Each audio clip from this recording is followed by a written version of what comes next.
I রে সকাল থেকে একটা মুতো ধরছে। কিরে মোবাইল কেটে ফেলা হয়ে গেল। হ্যাঁ হ্যালো হ্যালো ভাই। ভাই, মোবাইলটা তো আমার পকেটে পড়ে গেছিল। হ ভাই, একটু আগে রাস্তা থেকে আমি মোবাইলটা পাইছি। ভাই আপনি কই আছেন ভাই? মোবাইলটা আমার খুবই দরকার। ভাই আমি তো একটু তাড়াহুড়ার মধ্যে আছি, মাহবুব ভাই দোকানের কাছে দিয়ে যাই, আপনি লয়ে যান। আচ্ছা ভাই, ঠিক আছে, আমি মাউর ভাইয়ের দোকানে আইতাছি।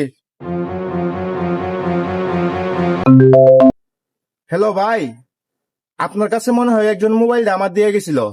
হ ভাই দিয়ে গেছিল, আপনি দোকানের ভিতরে আসেন। ও ভাই আইতাছি। ভাই আমার মোবাইলটা কি আপনার কাছে দিয়ে গেছিল? হ ভাই আমার কাছে আপনার মোবাইল রেখে গেছিল।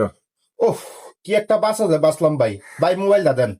ওই মিয়া মোবাইল তো নিবেন, ওই আগে 600 টাকা দিয়ে লোন। 600 টাকা মানে কি? আর 600 টাকা আরে আপনার ভাইয়ে 600 টাকা দিয়ে মোবাইল বন্ধ দিয়ে গেছে আমার কাছে। মানে? মানে আপনার ভাই আসছিল আয়া। ভাই 1 কেজি স্পিড দেন তো। জি ভাই 1 কেজি স্প্রিট দিতেছি। ভাই দেন 1 কেজি স্প্রিট। দেন ভাই।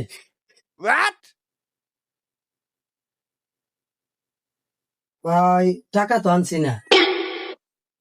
তাহলে এক কাম করেন, আপনি মোবাইল রাখেন আর আমার ছোট ভাইটা দিয়ে টাকা পাঠাতেছি, ছোট ভাইটা আপনার টাকা দিয়ে মোবাইল নিয়ে যাবো। হ্যাঁ আরে ভাই বেশি ঝামেলা, আমার টাকা দরকার। আচ্ছা আচ্ছা রাখেন, আমি 10 মিনিট লাগবে পাঠা দিব। আচ্ছা ঠিক আছে, আচ্ছা আচ্ছা, রাখেন। আরে ভাই আমার টাকা দরকার আছে। আচ্ছা আচ্ছা ভাই। হালাই কামটা করলো কি? লোকটার বলছিলাম বালা হালাই দি বাপ্পা। লোন ভাই, টাকা লোন। হ্যাঁ ভাই ঠিক আছে ভাই, 600 লোন আপনার মোবাইল। হালা 600 টাকা গো আমার।